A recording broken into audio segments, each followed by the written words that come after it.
ఉదయ పథకంలో చేరకుండా రాష్ట్ర ప్రభుత్వం ఆలస్యం చేసిందంటూ బీజేపీ చేసిన విమర్శలపై మంత్రి జగదీష్ రెడ్డి సీరియస్ గా స్పందించారు. విద్యుత్ విషయంలో కేంద్రం రాష్ట్రానికి చేసిందేమీ లేదన్నారు. పేద ప్రజలపైన సాధారణ ప్రజలపైన ఒక్క పైసా కూడా భారం అదనంగా పడనివ్వము అని చెప్పిను. ఎట్టి పైసలు కూడా దానికి ప్రభుత్వం కట్టుబడి ఉంది అని చెప్పి గౌరవ సభ్యులకు తెలియజేస్తా ఉన్నా. అధ్యక్ష, ఈ ఉదయ పథకంలో చేరకపోవడం వల్ల ఏదో పోయింది, ప్రపంచం అంతా మునిగిపోయింది దేశంలో, ఈ రాష్ట్రంలో అనే పద్ధతులు చెప్తున్నారు. అసలు ఉదయ పథకంలో ఏముందండి? ఉదయ పథకంలో చేరితే మనకి ఏదో మోడీ గారు 1000 కోట్లు పంపిస్తున్నట్టు, అవి మోయలేక మనం లెక్క పెట్టుకోలేక ఇబ్బంది పడుతున్నట్టు ఏముందాడా? దాంట్లో ఏమీ లేదు. ఉదయ పథకంలో ఉండే ఏంటి అంటే డిస్కంల భారం రాష్ట్ర ప్రభుత్వం తీసుకుంటుంది. దాని ద్వారా రాష్ట్ర ప్రభుత్వం కూడా బాండ్స్ ద్వారా డబ్బులు సమీకరించుకోవడానికి ఉన్న ఒక చిన్న వెసులుబాటు అది. దానికి మేమేదో చేస్తే మీరు తీసుకోవట్లేరు, ఏం చేస్తే తీసుకోలేదండి. లెటర్ రాసినాం కేంద్ర ప్రభుత్వానికి, లెటర్ రాసినాం మేము. ఉదయ పథకంలో చేయడం ద్వారా మాకు వచ్చే లాభాలు ఏంటి చెప్పండి, ఏ భారం తీసుకుంటారు, మాకేమైనా 25% గ్రాంట్ ఇస్తారా చెప్పండి అని రాసినాం. ఒక్క పైసా కూడా గ్రాంట్ ఇవ్వమని చెప్పినారు. ఒక్క పైసా కూడా మాకేమి ఇచ్చింది లేదు. అక్కడి నుంచి వెళ్ళి లేదు. ఆల్రెడీ ఉన్న భారం 11,000 కోట్లేమో ప్రత్యక్ష అప్పులు ఉన్నాయి, ఇంకొక 7,000 కోట్లేమో పేమెంట్స్ ఉన్నాయి పవర్ పర్చేజ్లో. రెండు కలిపైనా తీసుకుంటారా చెప్పండి, మాకు కొంచెం భారం తగ్గుతుంది, డిస్కంలో మేము తీసుకుంటామన్నాం. దాన్ని కూడా అనుమతి ఇవ్వమని చెప్పినారు. ఈ చర్చలో మేము వారికి లెటర్ రాయడం, వారు మాకు లెటర్ రాయడం, కరెస్పాండెన్స్లో కొంత సమయం తీసుకుంది. దానికి ఏదో మొత్తం ప్రపంచం అంతా మునిగిపోయింది. మేమేదో ఇంటింటి కరెంట్ ఇద్దామంటే మీరు వద్దంటుండ్రు. ఇవ్వండి, ఎవరు వద్దన్నారు? ఇంకా 10,000 కోట్లు తీసుకొచ్చి ఇస్తారంటే మేము తీసుకోవడానికి సిద్ధంగా లేమా? నేను అందుకనే చెప్పిన, నేను ఆ జోలికి పోవట్లేను. మీ ప్రభుత్వాలు, మీ రాష్ట్ర ప్రభుత్వాలు ఉన్న చోట కూడా పవర్ కట్లు ఎక్కడ ఉన్నాయో చెప్పడానికి నాకు అభ్యంతరం లేదు. కానీ నేను రాజకీయాల జోలికి పోదలుచుకోలేదు, వాటి జోలికి వద్దు. 6 నెలలు కూడా తిరగక ముందే పవర్ కట్స్ లేకుండా చేయగలిగినాం. అది ఊరికైనా సాధ్యమయ్యే విషయం కాదు. చేయండి, మీకు చేత అయితే చేసి చూపించండి. 6 నెలల్లో ఆ రాష్ట్రంలో చూస్తే ఛాలెంజ్ చేస్తాం. అది కేవలం గౌరవ ముఖ్యమంత్రి గారి ఆలోచనలు, ముఖ్యమంత్రి గారికి ముందు నుండి ఒక విజన్ ఉండటం, 85లో ఎమ్మెల్యే అయిన కానించి వెళ్ళే వారికి విద్యుత్ శక్తి మీద ఒక అవగాహన ఉండటం, ముందే ఒక ప్రణాళికలు ఉండటం. ఏ రాజకీయ నాయకుడు కూడా చెప్పినంత ధైర్యంగా 100 సభలలో చెప్పిండు మా ముఖ్యమంత్రి గారు. విద్యుత్ శక్తి విషయంలో మనం కొంత ఇబ్బంది పడతాం, 1 సంవత్సర కాలం మీరు నాకు సమయం ఇవ్వాలి, 1 సంవత్సరం తర్వాత నేను కొంత సరి చేస్తా, 3 ఏళ్లలో పూర్తి స్థాయిలో నేను విద్యుత్ శక్తిని పునరుద్ధరిస్తా అని చెప్పి ముఖ్యమంత్రి గారు ప్రజలకు చెప్పిండు, ప్రజలకు అప్పీల్ చేసిండు సభలలో. ఎవరు కూడా నెగిటివ్ అంశాలు చెప్పే ధైర్యం ఈ దేశంలో ఏ రాజకీయ నాయకుడు కూడా లేదు. కానీ మన ముఖ్యమంత్రి గారు అన్నాడు, విశ్వాసంతో, ఆత్మవిశ్వాసంతో చెప్పినట్టుగా ప్రజలు సంవత్సరం సమయం ఇచ్చిండ్రు. కానీ సంవత్సరం కూడా తీసుకోలేదు. కేవలం నవంబర్ వరకే, జూన్లో తీసుకుంటే నవంబర్ వరకే పరిస్థితులన్నీ కూడా చక్కదిద్దిండ్రు. విద్యుత్ శక్తి అనుకున్న పద్ధతుల్లో గృహ అవసరాలకు 1 నిమిషం కట్టలేకుండా, పారిశ్రామిక అవసరాలకు 1 నిమిషం కూడా కట్టలేకుండా చెప్పిన పద్ధతుల్లో విద్యుత్తును అందించారు. మీరు విషయాన్ని అభినందించే విషయాన్ని వదిలిపెట్టి మేమేదో చేయలేదు, మేము అక్కడి నుంచి ఇస్తున్నట్టు తీసుకోలేదు, ఎక్కడ కూడా కేంద్ర ప్రభుత్వం నుంచి న్యాయంగా మాకు ఎంత రావాలనో గంతే వస్తుంది తప్ప అదనంగా మీరేం తీసుకొచ్చి రూపాయి ఇచ్చిందేం లేదు, మేము తీసుకుందేం లేదు. ఇక మమ్మల్ని నష్టం చేసిన చెప్పమంటే మా 7 మండలాల కాంచి మొదలు పెడితే ఇప్పటిదాకా చాలా చెప్పగలుగుతాను నేను. లోయర్ సీలేరు సాధించగలండి మోడీ గారిని అడిగి. లోయర్ సీలేరు సాధించుకొస్తే సంతోషం. మీరు ఈ రాష్ట్రానికి ఏదో చేసినట్టు మీరు మోడీ గారు కలిసి ఏం అవసరం ఉంటే తీసుకుపోయి ఇచ్చారండి 7 మండలాలు. కేవలం లోయర్ సీలేరు మీద కుట్రతోని చంద్రబాబు నాయుడు అడిగానే తీసుకుపోయి అప్పనంగా ఇచ్చేసి అన్నాడు. మీరు మాకు చెప్తున్నారు ముచ్చట్లకి. ఇక్కడ మాకు తెలుసు రాజకీయాల జోలికి పోదని మేము పోవడం లేదు.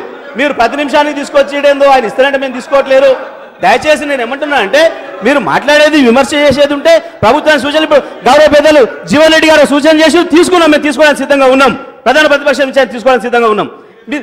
సూచన చేస్తే తీసుకోవడానికి సిద్ధంగా ఉన్నాం చెప్పినాం. కానీ ఈ రకంగా లేని తీసుకొచ్చి మాకు అంటగట్టి మేము చేయాల్సింది చేయలేదనే పద్ధతుల్లో విద్యుత్ శక్తి విషయంలో ప్రజలు చూస్తున్నారు, అవతల ప్రజలు గమనిస్తున్నారు, మీరు మాట్లాడేది మేము మాట్లాడేది కూడా చూస్తున్నారు.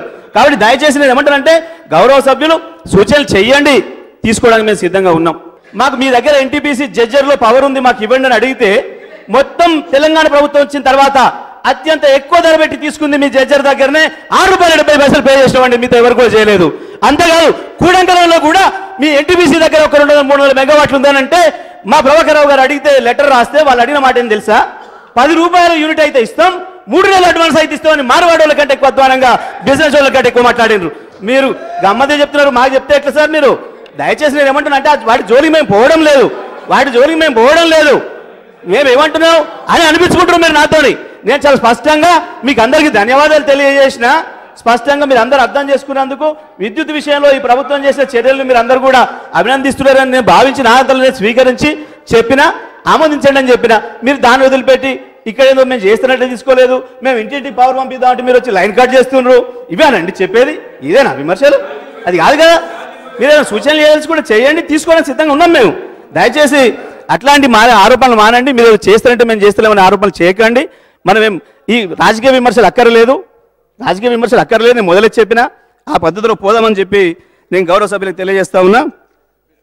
అదేవిధంగా రాజేందర్ గారు అడిగినట్లుగా 132 అడిగారు. ఆ గౌరవ సభ్యురాలు సోదరి అరుణ గారు కూడా ఈ గట్టు విషయం ప్రస్తావించారు. వాస్తవానికి సోలార్ విషయంలో భారతదేశం మొత్తానికే మనమే ఒక కొత్త ఆదర్శాన్ని రూపొందించినాం. ఎక్కడైనా పార్కులని పెట్టి పార్కుల ద్వారా అభివృద్ధి చేసే పద్ధతి అంత ముందు వరకు ఉంది. పార్కుల ద్వారా అభివృద్ధి చేస్తే ప్రభుత్వ భూమి ఇవ్వాలి, ప్రభుత్వమే రోడ్లు వేయాలి, ప్రభుత్వమే లైన్లు వేయాలి, అది కూడా ఒకే చోట పవర్ జనరేషన్ అవుతుంది. కానీ మనం వచ్చిన తర్వాత ప్రభుత్వ భారాన్ని తగ్గిస్తూ ఇండివిజువల్స్ వాళ్ళే ఎవరైతే ఉన్నారో, మీరు కూర్చోండి, నేను మాట్లాడితే చెప్తా. మీరు డిమాండ్ చేసినాక నేను చెప్పడానికి సిద్ధంగా ఉన్నా. మీరు కాదండి, ప్రభుత్వం యొక్క భారాన్ని తగ్గించడానికి మంత్రి గారు రిప్లై ఇస్తున్నారు. Let the minister complete. నేను అభ్యంతరకరంగా చేస్తే చూపించండి. మీరు కూర్చోండి, నా తర్వాత చెప్పండి, నా తర్వాత మాట్లాడండి. మీరు చెప్తా, నేను నా తర్వాత మీరు మాట్లాడచ్చు, నా తర్వాత మీరు మాట్లాడండి. ఏమన్నా విత్డ్రా చేసుకుంటే నేను అంటే ప్రభాకర్ గారు అధ్యక్ష అధ్యక్ష సోలార్ విషయంలో తెలంగాణ ప్రభుత్వం ఒక మంచి నిర్ణయం తీసుకొని దేశానికి మొత్తానికే ఆదర్శంగా ఉండే పద్ధతుల్లో మేము కిషన్ రెడ్డి గారు డిస్ట్రిబ్యూషన్ సిస్టమ్ అమలు చేసినాం. మీరు కూర్చోండి. ప్రభాకర్ గారు please cooperate with the chair please. Solar విషయంలో కూర్చోండి, ప్లీజ్. అధ్యక్ష కిషన్ రెడ్డి గారు, I'm requesting you please go back please. Kishan Reddy గారు సోలార్ విషయాలు కిషన్ రెడ్డి గారు అంటే ఏంది, ఉరికొస్తావా? అట్లా ఉరికి రావాలంటే మా వాళ్ళు అంతకంటే ఎక్కువ వస్తారు. అట్లా ఉరికొస్తే మా వాళ్ళు అంతకంటే ఎక్కువ వస్తారు. ఇప్పుడు కూర్చోపో, నువ్వు కూర్చో. కిషన్ రెడ్డి గారు, లక్ష్మణ్ గారు ప్లీజ్. మంచిగా మాట్లాడండి, చాలా మంచిగా మాట్లాడండి. మీకంటే మంచిగా మాట్లాడండి. బ్రహ్మాండంగా ఈ ఉన్న హౌస్ లో చర్చ కొరకు, ఈ స్ట్రీట్ పంచాయతీ కాదు. నేను నీ బెంచ్ కాడికి వచ్చి మాట్లాడలేదు. నేర్చుకో. సీనియర్ సభ్యులు, మీరు సీనియర్ సభ్యులు మీ బెంచ్ కాడికి వచ్చి మాట్లాడాలి. కూర్చోండి. ఇక